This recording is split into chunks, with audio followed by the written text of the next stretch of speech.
Welcome to Vacation Station, hosted by Lisa and Nancy, editors of BigBlendMagazines.com.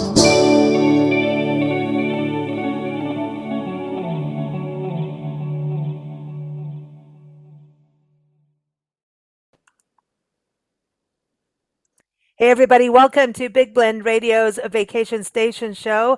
The fourth Tuesday of the month, that means it is time to chat with Debbie Stone.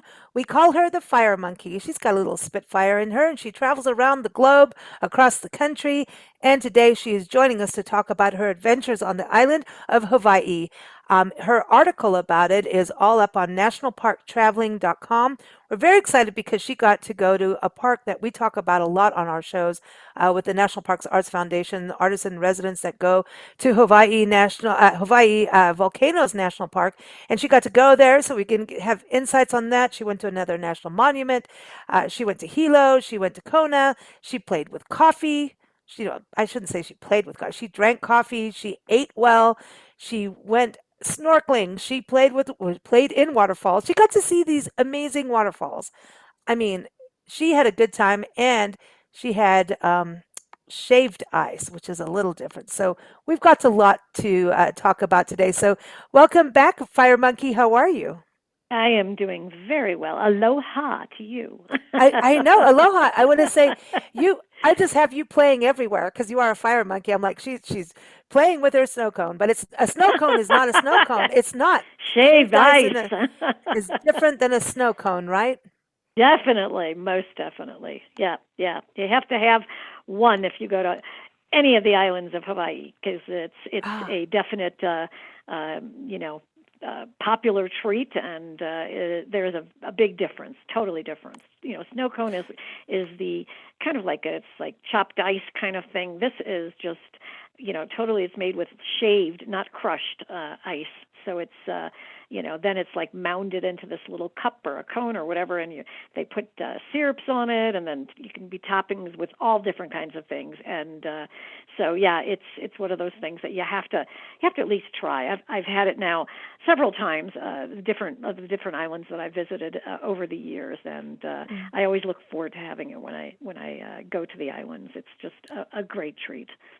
So Hawaii itself, you went on what people typically like to say Big Island, which I know that they're moving away from saying that this is like the main island of the largest one of the chain of islands of Hawaii, right? And Correct, and usually it's referred to as Island of Hawaii or Hawaii Island. Either one there we is go. appropriate and authentic in that respect. So Okay. yeah, so that's an important distinction, I think, and I respect the fact that there is this movement towards re-educating people about the island itself. hmm And I think that's also important to say that I especially am not going to pronounce anything correctly, and I don't mean that in a.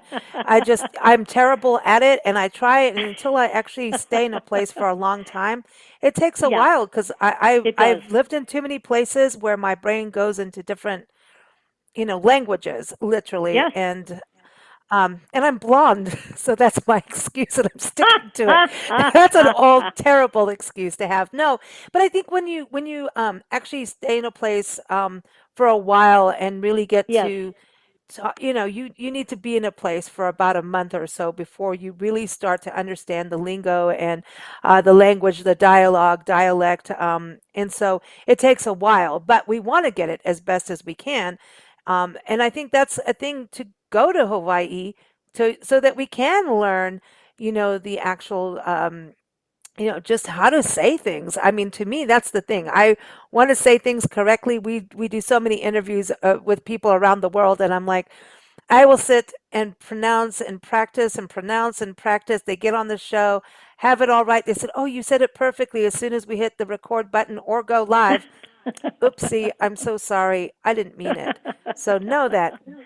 Am I Yes. speaking for you too, Debbie, on this? Because I know I, it's you know it's what, I am, yes, and I have tried very hard to practice some of the pronunciation of the words, because I really do want to try to get it as Yeah. correct or as close to that as possible. Because I understand, it's it's names of places, people, spots of history that are very important, and so I want to try to get it as correct as I can and not butcher it, so to speak.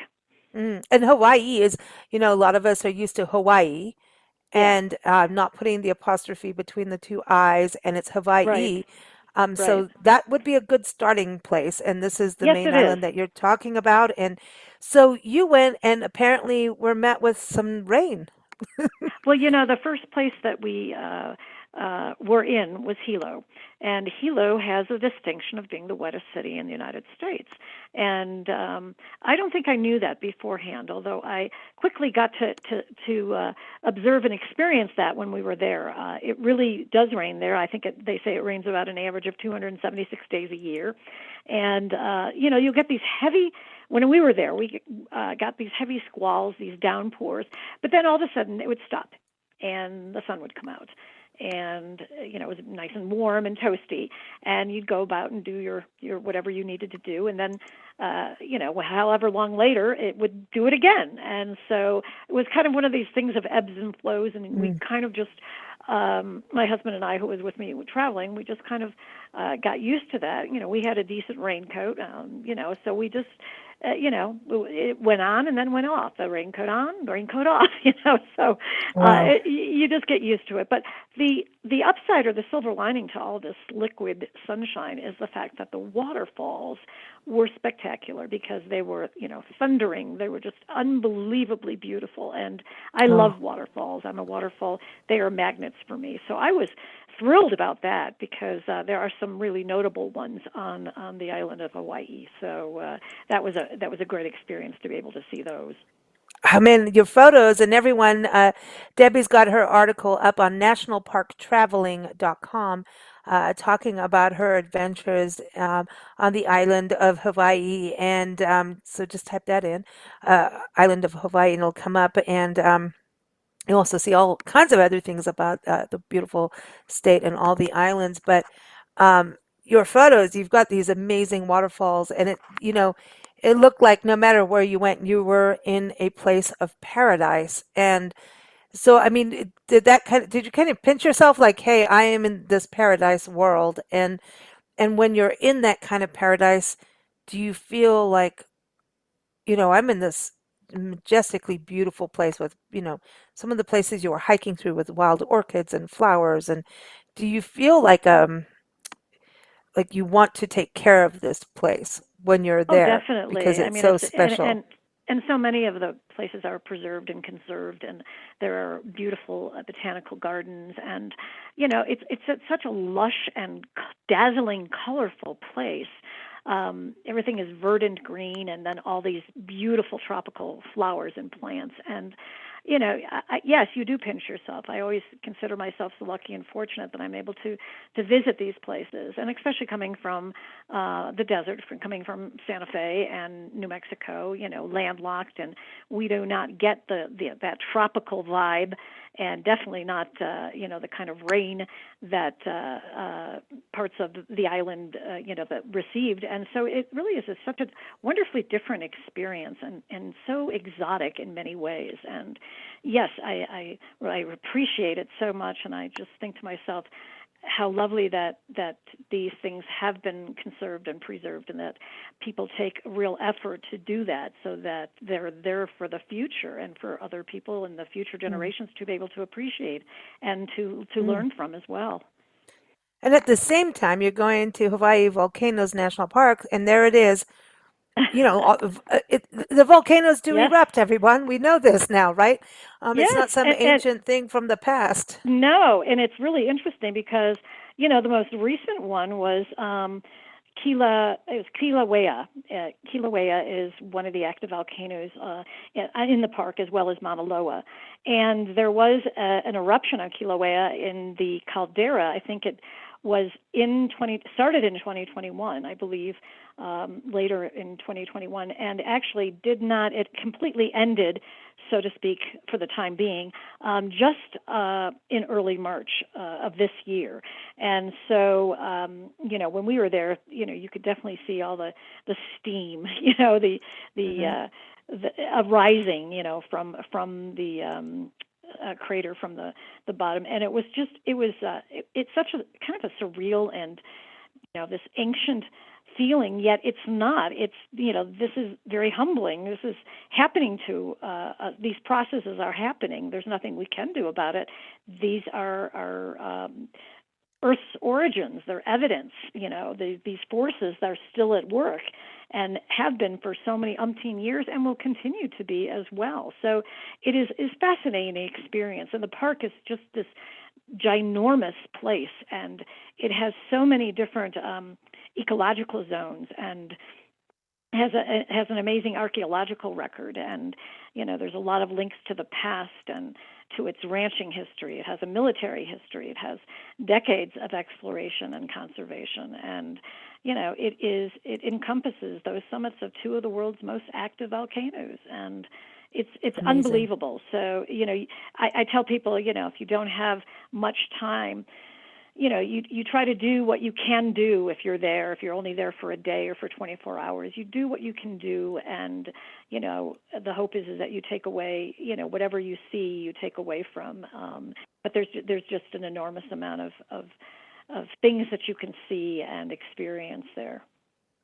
I want to go on the lava tubes.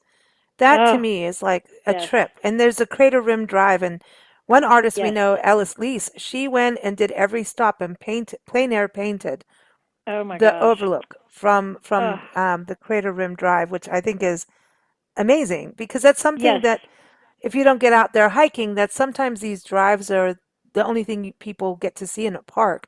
But they really right. go to an effort to make it that you can see something, especially, if accessibility is an issue. And I can imagine it being a little bit of an issue in a park that's Yeah, constantly you know, moving from lava. and also, it's definitely, there's it's definitely uneven surfaces, but you can see, there's the calderas, there's the craters, the cones, the lava, there's the ropey lava, and then there's the rough and jagged lava, and there's lava flows and different, there's so many different things there.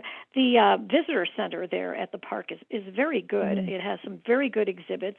The rangers are excellent. They give you great advice about what you can see if you only have this amount of time or this amount of time. There's also Oh, a that's film you cool. can observe, so it's great. So it's and there's these petroglyph fields. There's you were mentioning the lava tube caves. The one that is very famous is Nahuku, and or Nehuku, excuse me. I think that's how it's pronounced.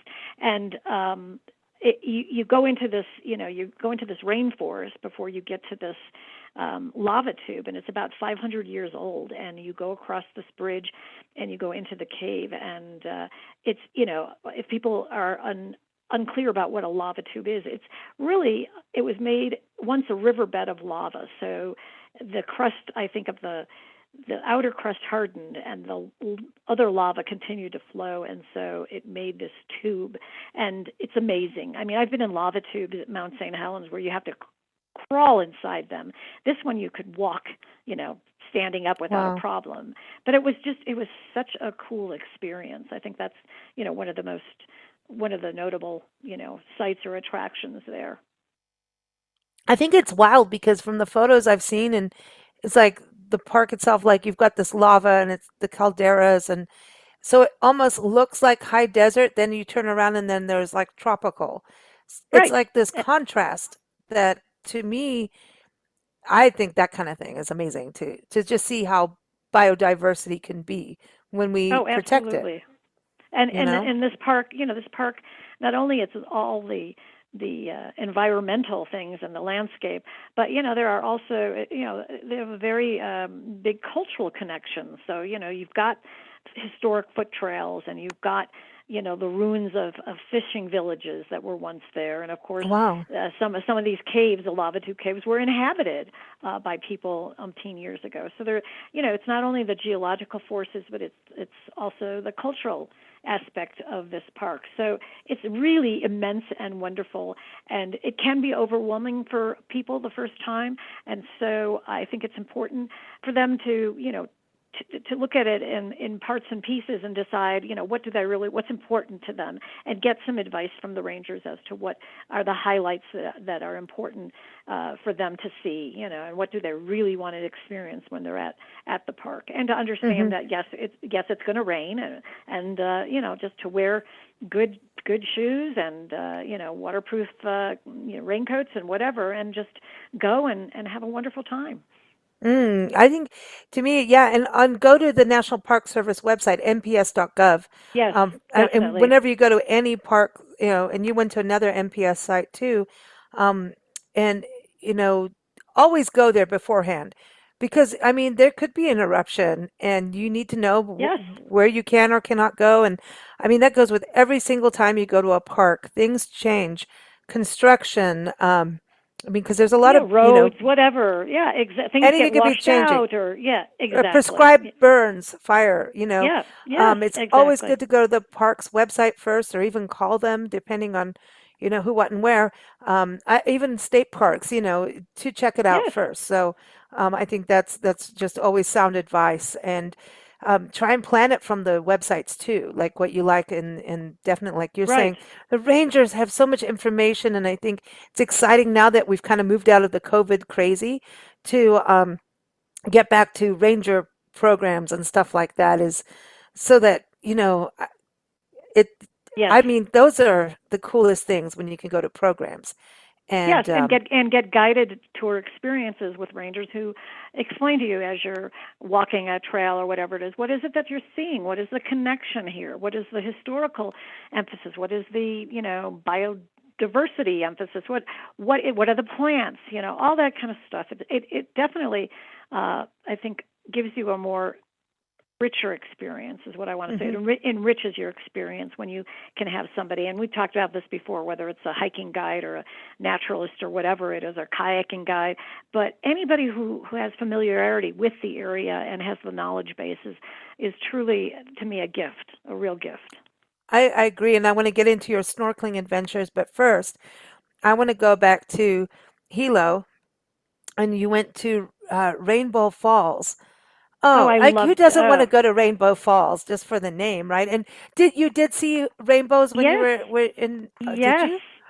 Absolutely, because you know what? It was raining, and then we pulled up, and all of a sudden the rain stopped, and the sun came out, and it was like people were just like, "Oh, look, it really is Rainbow Falls," And I mean, there's this wonderful legend there, and you can read about that they share that with you there, and it was very special, because a lot of times when something is called something, you go there and you would love to see what it is that it was called named for, but a lot of times that doesn't happen, and so it's really kind of cool when it actually comes true. And then there is a state park called Cactus Falls State Park, which is a bit north of Hilo, and there's a couple of waterfalls there. There's a towering Akaka Falls, which is 442 feet that it plunges into this gorge.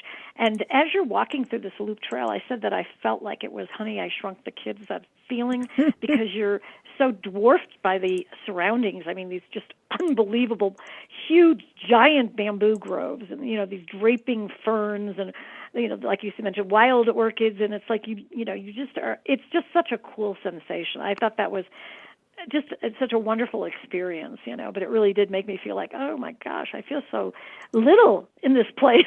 But that's awesome, though. I mean, because it's just yeah, you get to that, that level of humility in a way where nature is so Yes, overpowering, yet it's humbling, like humbling, humbling. There you yeah, go, humbling. That's the yeah, word. yes, Yeah, it's like wow. And but to me, you're talking about, a rainforest with orchids, wild orchids and yeah, bamboo and ferns. Like, did you expect like Jurassic Park? I know Jurassic Park was yes, filmed in Hawaii, but did you yeah, feel like, definitely, ooh, yep. Definitely, You, you get that you definitely get that primordial feeling like there might be a dinosaur coming through the the you know Nancy's bamboo. jealous now. Nancy will do anything to hang out with dinosaurs. She's addicted to dinosaur stuff. She is. The other day she was talking about there was a giant penguin that was found. Oh my A gosh. fossil of a giant penguin, a giant, Ooh. the size Ooh. of Shaquille O'Neal, the Oh my penguin. gosh. I know. So Nancy's Oh happy. my She's very gosh. happy, even though she's doing Texas as we no, we're not. But anyway, she is all about it. So if there's any kind of oh yeah, they were here eating those ferns. The ferns were grass, Definitely. man. The palm trees Yeah. are You get grass at that point. you you get Yeah. that totally feeling. And I mentioned that, if the flora is something that you're really interested in, I really urge people to go to the tropical bioreserve in the garden. It's just such a feast for the senses. It's amazing. This couple, I think the Lutkenhauses, Dan and Pauline, they discovered this valley, the Onomea Valley, back in the 70s, and they took 40 acres of this jungle, so to speak, and they created a 20-acre natural greenhouse, and there's more than 2,000 Oh, plant species there. So what? you take this 2,000 mile plant and a half. I species. know. And you take this pathway, that leads you into the valley, and you're going past waterfalls, you're going by mango trees, and you feel like you're in Eden, so to speak. It's so vibrant, so dazzling, and there's these African tulips, and there's hibiscus and ginger, and spider lilies, and at the end of the valley Oh, is the Pacific Ocean, and you just are there, and it's just what? absolutely stunning. It's truly, I would say one of the highlights for me. So this is when my friend, calls me from Hawaii. She says, Lisa, I've learned that this is where I must be in life. I understand now. Like that's when she says that, Yeah, yeah, yeah, she just goes, "No, I learned my body prefers it here, and that's that." yeah, yeah. And It's that's all she says. My body wants to be here, and that's that. I'm gonna be here, but it sounds so beautiful. I mean, so this is the Hawaii Tropical Bioreserve and Garden for people to go to. But like you were talking about in there in your article about it, you go on this, trip, like they've got African tulips and like we were saying, and then century-old mango trees. Listen, I'm in with that. I want to be in the tropics. I want to be in an area where I can eat mangoes year round that aren't being shipped in.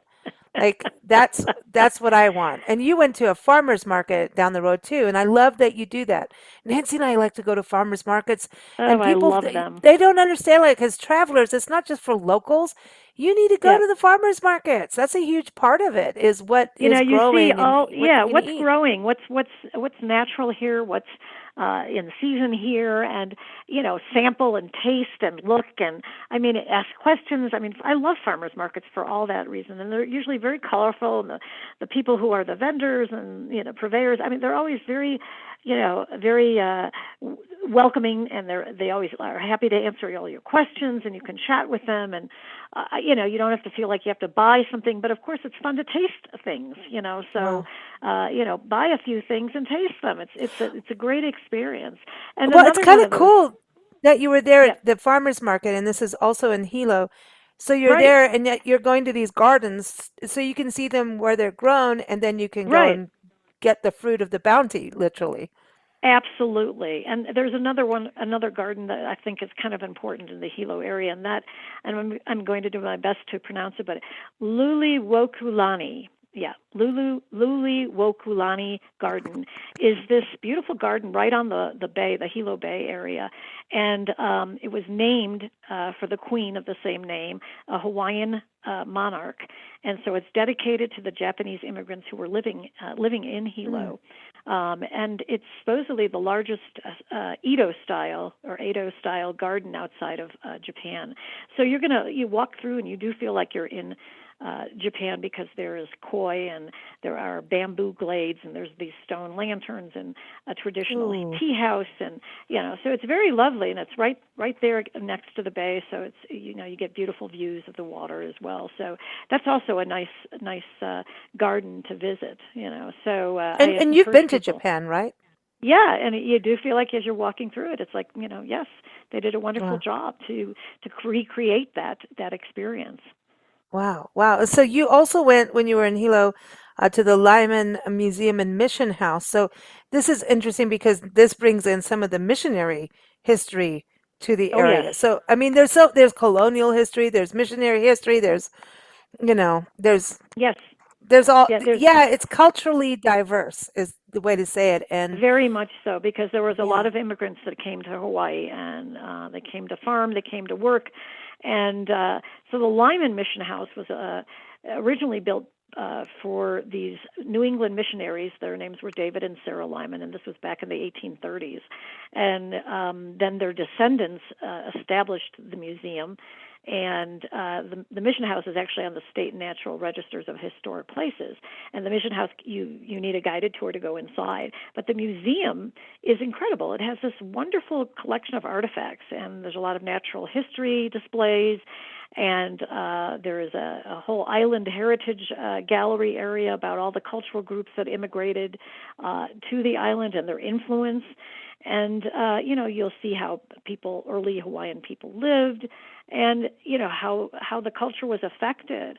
But also, there's this incredible, in the Earth Heritage section, there's an incredible collection of minerals and sea life, wow. and it is crazy. It's just, and lava samples. I was amazed to see the different forms that lava can take, and so that was a great stop. I think. I urge people to do that as well. It's also a nice place if you do want to get out of the rain to go inside the museum. So, Well, yeah, but that's the truth, right? And you yeah, got to think about, the early peoples yes, and, how they lived in these places while there was a lot of rain. So, we as travelers and tourists may get, oh, like, man, it's raining this. I think that's time to kind of understand, yes, what yes. people went through in a way, Yeah, you and know? and all these different people that came to the island, and what was their influence on the culture? How did it affect the culture? And that was fascinating to me. So, if you're interested in the history of the island, if you're interested in the people, if you're interested in the natural history, and it's to me a great place. And it's not, you go in and you think it might be a little tiny little place, but actually it's there's this upstairs and then downstairs in the museum, and there's quite a few exhibits. So it's a good place. It's a really nice place. That's cool. That is cool. I'm excited because you've done quite a bit of Hawaii. So have you done all the Yes, islands now? I You think I kind of have, except for Lanai, which I have Oh, not okay. done. Yet. But yeah, no, I've now done the other islands. So I feel really lucky and fortunate to have gotten to see. And each island is so different. There's different landscape to the different islands, and different history and different people, and it's to me it's it's not like saying, oh, every island, what, if you've seen one island you see them all. Not at all, not at all. Mm. So Yeah, it's going to uh be different because each island, like even when you went to the Channel Islands National Park, right? They talk right, about just the endemic species of that yes, island. Like that one yes, island is going to have this. It's not going to be the and the same way like geology, if right, yeah, it's all unique and it's like going saying that England and Ireland are the same. No, they're right, not. And even the right, cultures are going to tell you no, we have different beliefs. right, So, yes, yeah, we all know that it's historically. so So, so different, yeah. so different. And I'd like to mention that if people are looking for a unique place to stay in the Hilo area of Mm, the island, something that's not a resort, something that's not that has, maybe it's a little bit off the beaten path, so to speak, is the Kulaniapia Falls, the inn at Kulaniapia Falls. oh, so And are you at a waterfall? it once again, attracted to the falls, and there is this gorgeous falls on the property, and it's a privately accessible waterfall, and you're just minutes from town, but you're going to feel like you're quite worlds away. It's very peaceful. Everything's about nature there.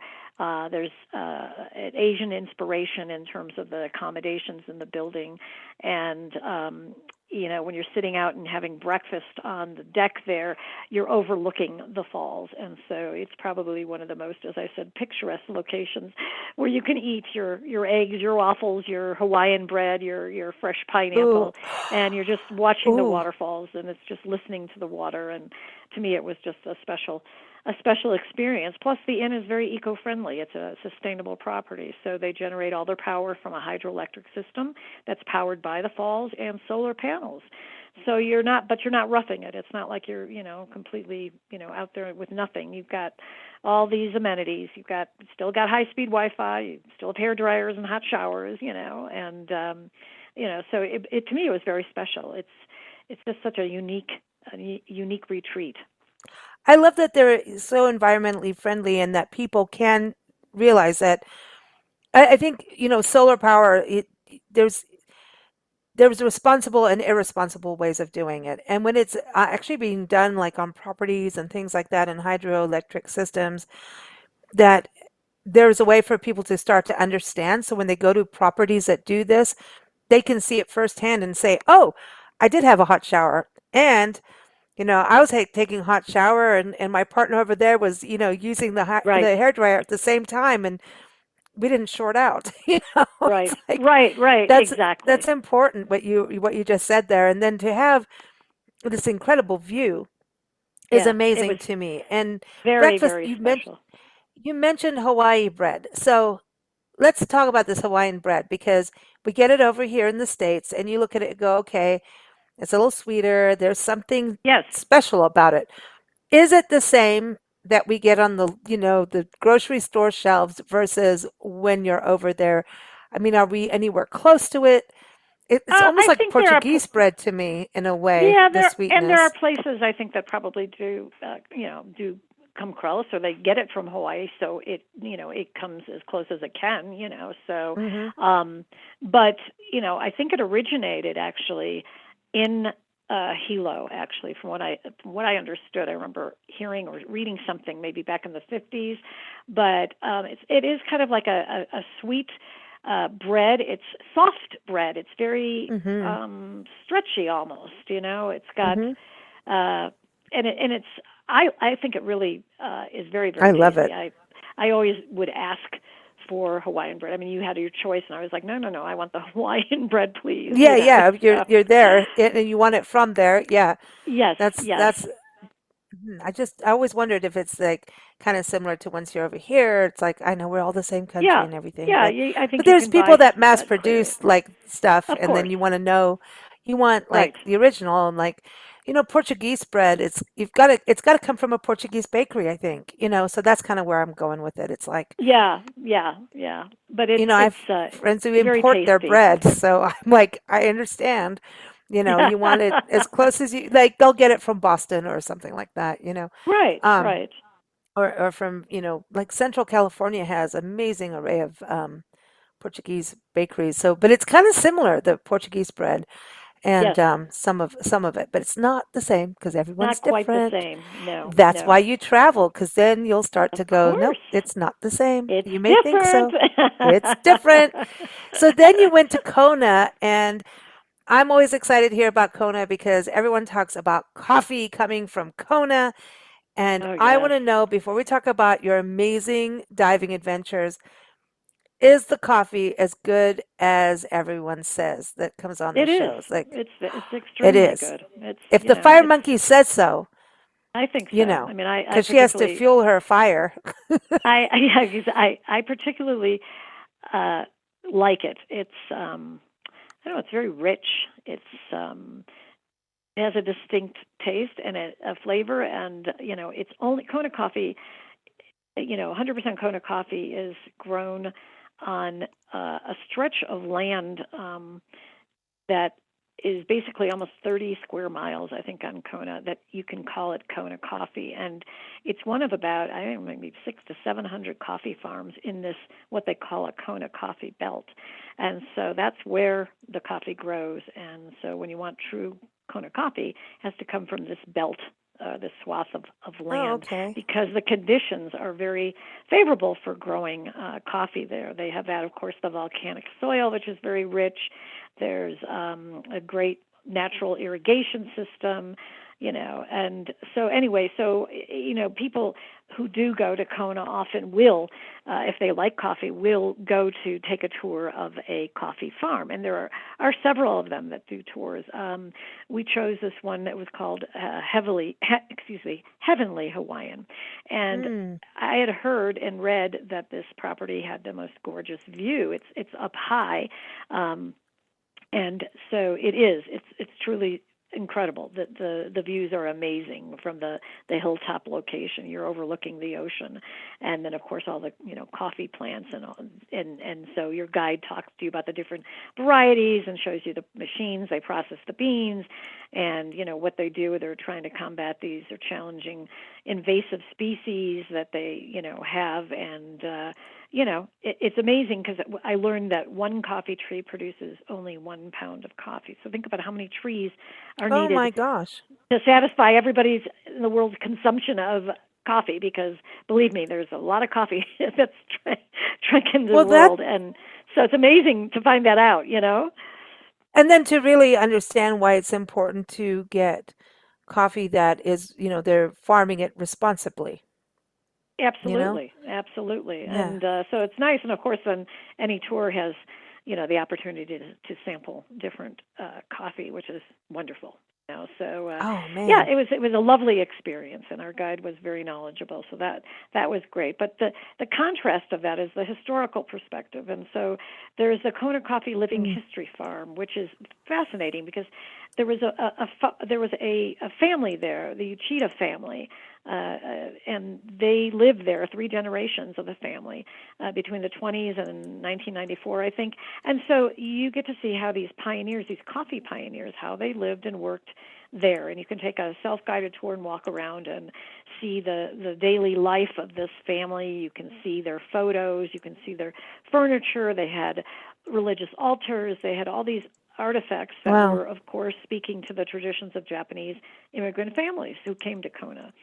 So, and I put a note in the story that by 1910, the Japanese made up more than 80% of the Kona coffee farming production. Wow. So that's an interesting fact, I think it is, and it's something that people may not even realize. No. Who's farming that and making it and roasting it and making it all happen. And so this is interesting too. So you go through the coffee farms, but I do want to go into the fact that you went snorkeling with the Kona Oh, Boys. gosh. Fire Monkey and the Kona Boys. That sounds like a good album name Yeah, doesn't or that a sound like a band great name. name for It's a band or for a name. It's group, a band for a name. band name. Yeah. Fire Monkey and the Kona Boys. This Anyway, the Kona Boys is a company that offers not only rentals of kayaks and stand-up paddle boards and things, but they do guided tours. And one of the more popular ones is I did the Midday Meander, which is the Kealakekua Bay kayak and snorkel tour.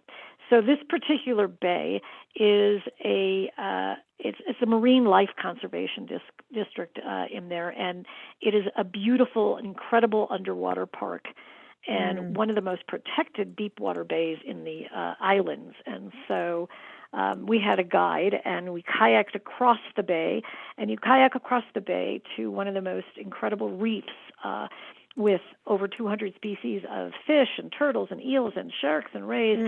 And the fish were amazing. I mean, I've gone snorkeling many times in many places around the world, and I was pretty in awe of the fish and the coral and the colors, which were dazzling. I really did not want to get out of the water. It was amazing. Oh my gosh. And you've snorkeled all over the world.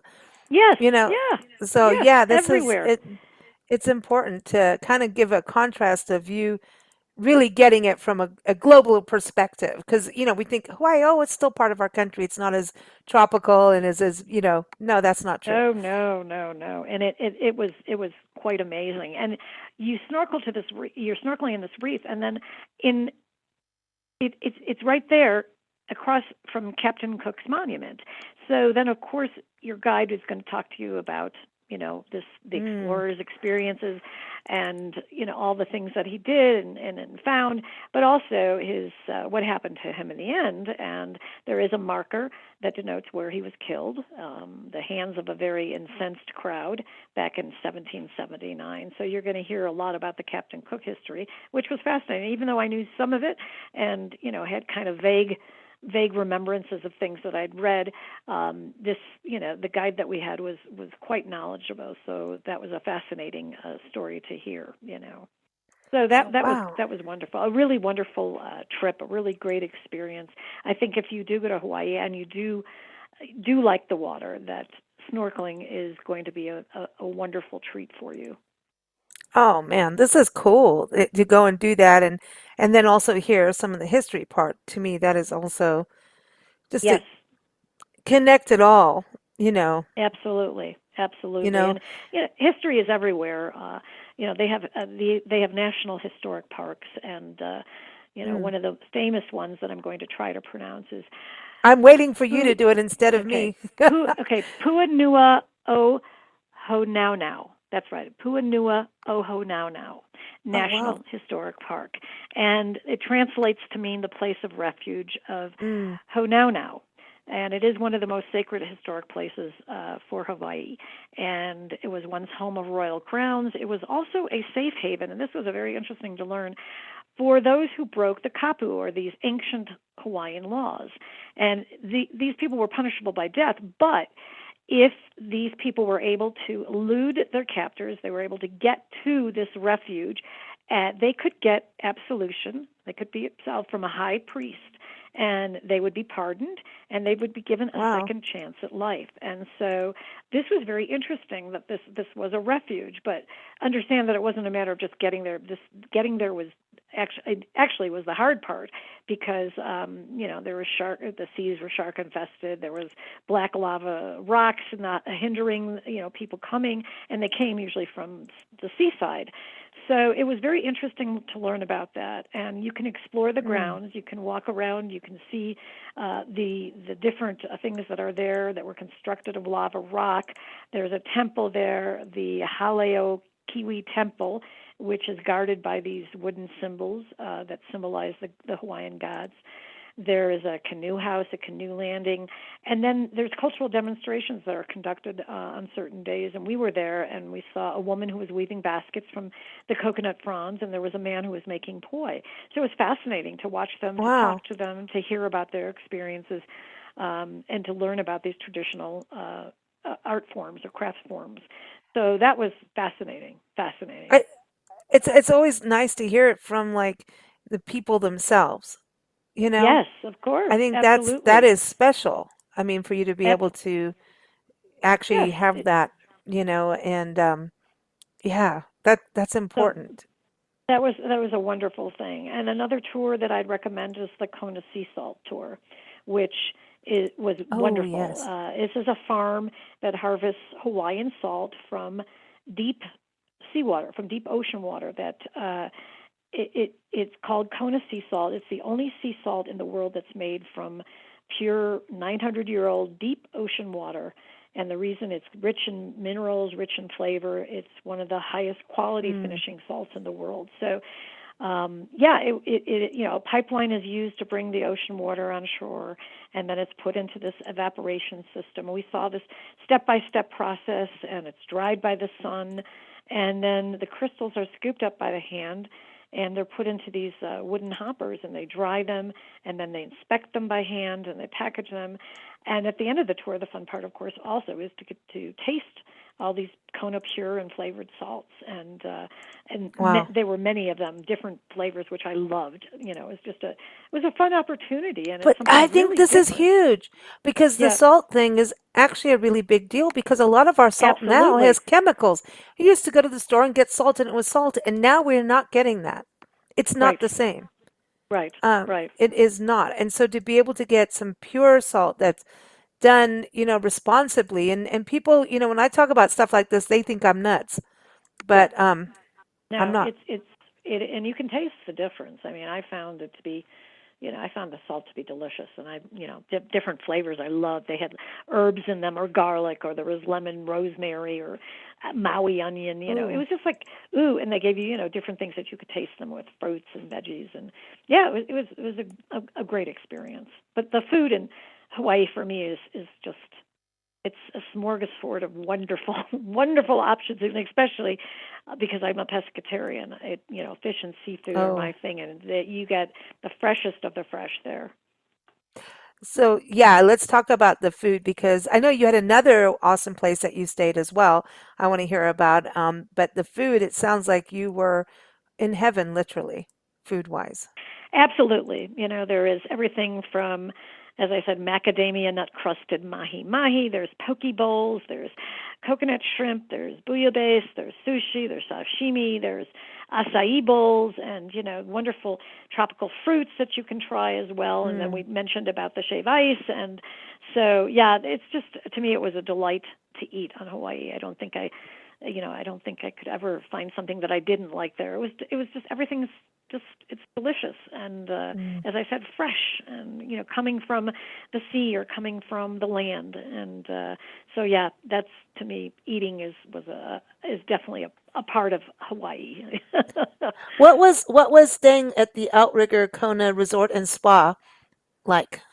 It was wonderful. It's a completely different type of situation than the one we had in Hilo, which was a nice contrast. And you're perched on these lava cliffs of the Keaho Bay, and so it's a beautiful views from the room and from all over the place, and tons of amenities, and you definitely can watch a sunset there quite easily every night, and just sit on your lanai for hours, and it has everything. There's a lagoon style pool, there's a water slide, there's a spa where there's and they have all sorts of traditional activities like lei making and hula and ukulele lessons, and of course Oh, they wow. have a luau there at night on several nights of the week.